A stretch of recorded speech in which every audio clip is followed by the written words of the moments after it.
What is going on, guys? Welcome back to the channel and welcome back to another beautiful day here.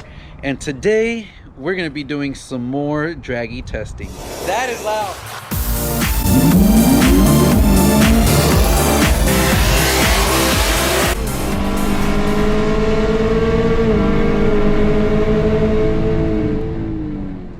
Now, before we get right to the video, guys, I do want to go ahead and say thank you to each and every one of you guys for supporting the channel.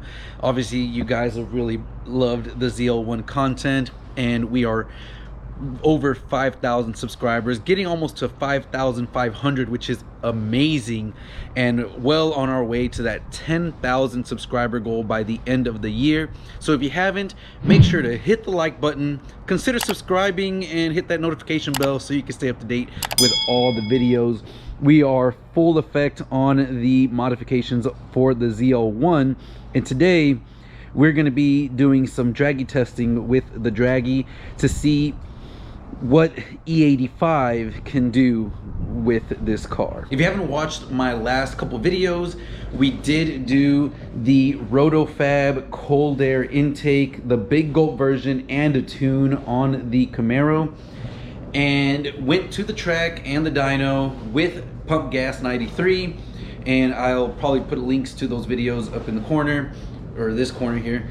And the car performed beautifully. In worst DA with the tune and the Big Gulp only, it still ran a 1076, I believe, at almost 130, 129 miles an hour, which was up 4 miles compared to the bone stock time and 2/10 faster in the same exact configuration that you see here.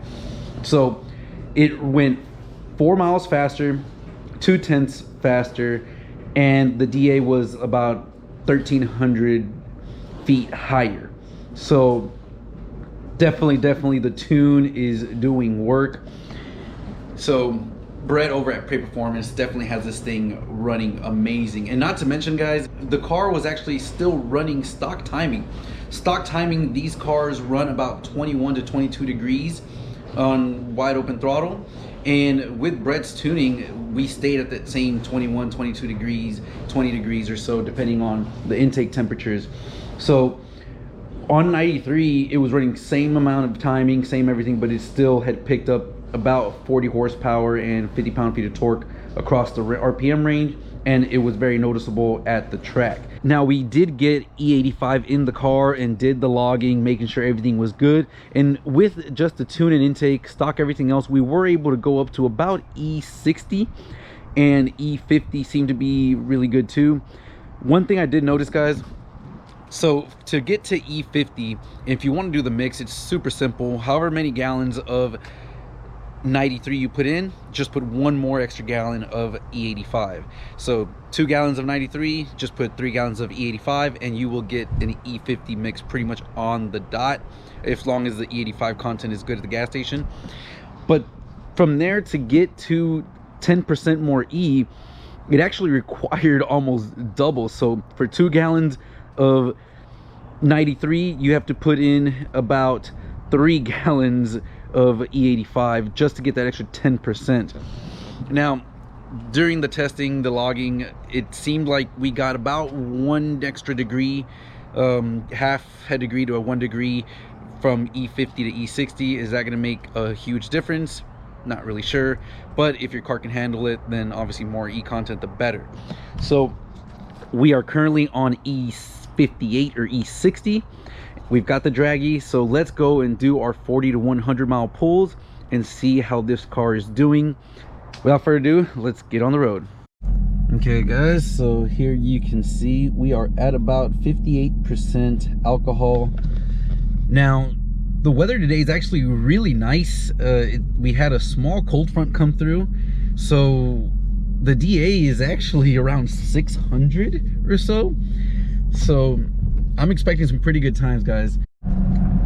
Alright, guys, so we're at about, gotta go to about 35 miles an hour, and then we can go ahead and just floor it.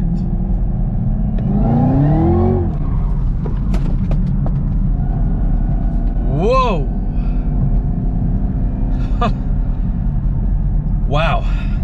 yeah,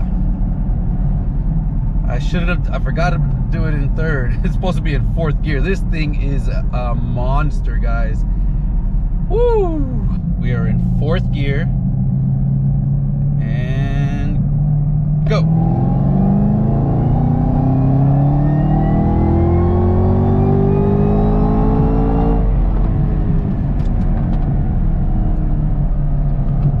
Wow. Man. Holy crap, guys. This thing is insane on E85. Wow. Whew. 5.43 40 to 100, and I could tell the trans or something was really holding this car back middle of that pool, because it was just going, and I believe the throttle closed. I'm not logging it, so can't really tell 100%, but man, 5.4, that's 4/10 faster than when we did this same thing on the intake and the tune. It was 5.8. So whew, let's do it one or two more times to get a good baseline. Okay, slow down to about 35 and go.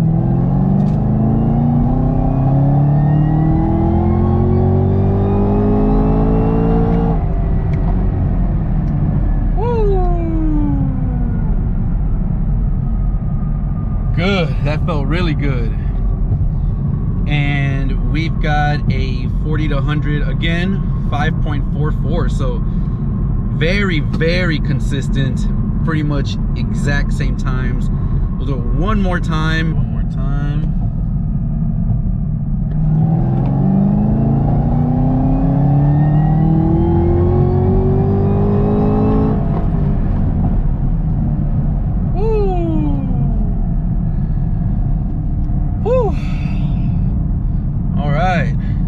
Did it again.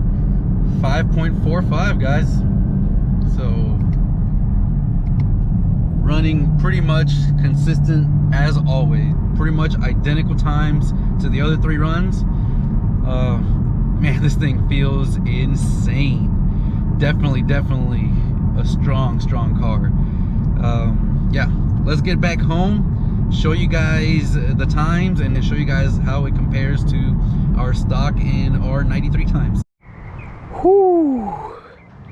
Oh my goodness, guys, this thing is a monster on E85. We almost lost control trying to do a third gear pull instead of a fourth gear pull on the car. That got my heart racing a little bit there. Now, as you guys saw, this thing is pulling amazing, and it is still limiting the car. The trans tune is really limiting the hit, and in the middle of a pull you could kind of see where it kind of like maybe like closes the throttle body and it pops just a little bit. I mean, that's until we get the trans tune, we're gonna have to just live with those little hiccups there. But even with all that, guys, let's go ahead and look at these draggy times, and I'll put them up on the screen. Now at the very bottom you'll see we've got our stock 40 to 100 with the drag pack, guys, and it ran basically in the same configuration it's now, and we were able to do 5.77, 5.65, 5.7, so roughly about 5.7 seconds. The DA was pretty good in those runs, and really very similar to the DA now in the 600 DA range. We then tuned it and put it on 93 with the Rotofab Big Gulp, and it was a lot hotter. The DA was not the best, and we were running 5.8, 5.8, 5.8. So it seemed like we actually lost some time in the 40 to 100. Now the weather was worse, and you might be saying, well, why did it lose with the tune? Well, too many factors to say, guys. Very different. We also had the ET Street R's when we did that test, so we didn't have the weight reduction the way it sits now, and the weather was completely different. But it still didn't affect the car once we went to the track, because it did go 4 miles faster and 2/10 quicker with the 93 tune. Now today's runs, guys, whew, you have them right here. Big Gulp tune on E60, and it was very consistent. 5.43, 5.44, 5.45. So 5.4 We picked up 4/10 in our 40 to 100 fourth gear pull, guys. This car just feels completely different on E85. It is so strong, and God, like I said, I used to be able to do these third gear hits perfectly fine, and it didn't even work. You can see bone stock, we did do a third gear 40 to 100 pull, and it was 5.32. So with the tune, intake, and E85, we were able to be pretty much almost as close 40 to 100 in our fourth gear pull versus our third gear pull, which we all know the lower the gear you start on, the faster you're going to be. So I am super impressed, super happy. I can't wait to get this thing on the track, because I think we're going to see some really great things. Comment down below and let me know, what do you think this car is going to run at the track with those types of times that we saw in the improvements we saw with the 40 to 100 guys.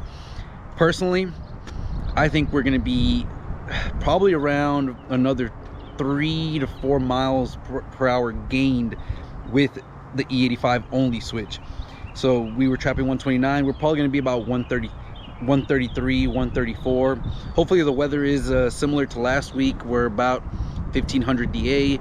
We do have this nice cold front, so it hopefully lasts through tomorrow and we can get some really good times. But I'm thinking we're going to be probably mid 10s, like a 10.5 at 133, 134. That is my guess. Comment down below and give me your predictions, and make sure to subscribe and hit the notification bell, because the next video we are going to be going to the track and seeing what we can do with that E60 content. If you have E available, guys, I highly recommend you guys go with E85, especially on the LT4 motors. You can't run full 100% E85, but you can mix it and get to about E50, E60, and I think even at E50 this thing's still going to run really good. So there you have it, guys.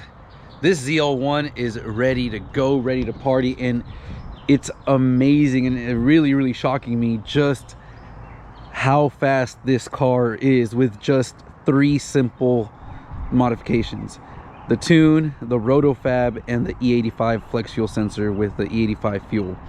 That is insane. I'm looking forward to tomorrow. Hopefully we'll be at the track, and for you guys, the next video. So with that being said, guys, I hope you guys enjoyed this video, and I'll catch you guys in the next one.